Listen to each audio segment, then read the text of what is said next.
আপু, তো সালামি 10% আমাকে দে। কেন? এটা নাকি পাড়ার নিয়ম, যে যত সালামি হবে তার থেকে 10% সালামি ফাইন রাখে দিত। এই তো আবার কোন ধরনের চাঁদাবাজি? এটা পাড়ার নিয়ম, সবাই দেয়, তোরও দিতে হবে। আমি দিব না, ভাগ এখান থেকে।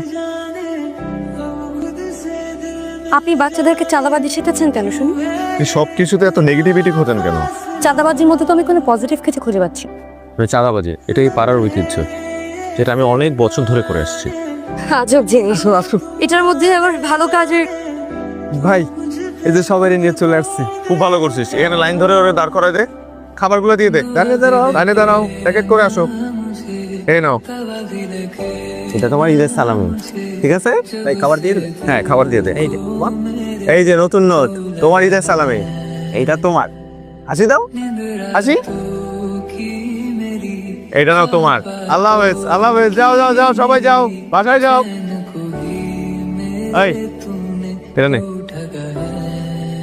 আপনি একবার আমাকে চোর ভাবেন, একবার ভাবেন চাঁদাবাজ, ভালো কিছু ভাবতে পারেন না? এখন থেকে ভাববো। মনে হয় না পারবেন। এটা নিন। Thank you. বাবা, আপনার সালামির 10% এত টাকা? এটা আমার সালামের 100%। Thank you. সালামির অর্থনীতি নিয়ে কখনো ভেবে দেখেছেন? সালামির আবার অর্থনীতি আছে নাকি? সারা দেশে প্রতি বছর কত মানুষ সালামি দেয়? 1 কোটি? 1 কোটি? বেশি বলে ফেললাম। আচ্ছা ধরুন 50 লাখ মানুষ 1000 টাকা করে সালামি দেয়, তাহলে এই সালামির ট্রানজাকশন গিয়ে দাঁড়াচ্ছে 500 কোটি টাকা। এখন এই 500 কোটি টাকা 10% কত হয়? 50 কোটি। এই 50 কোটি টাকা আপনি যদি প্রতি বছর গরিবদের মাঝখানে বিলিয়ে দেন, তাহলে তারা কত সুন্দর করে ঈদ উদযাপন করতে পারে। একবার ভেবে দেখেছেন? তাই তো। এখন আবার ভাববেন না আমি এসব ফিগার মাথায় নিয়ে ঘুরি নাকি, এগুলো ভাববেন না।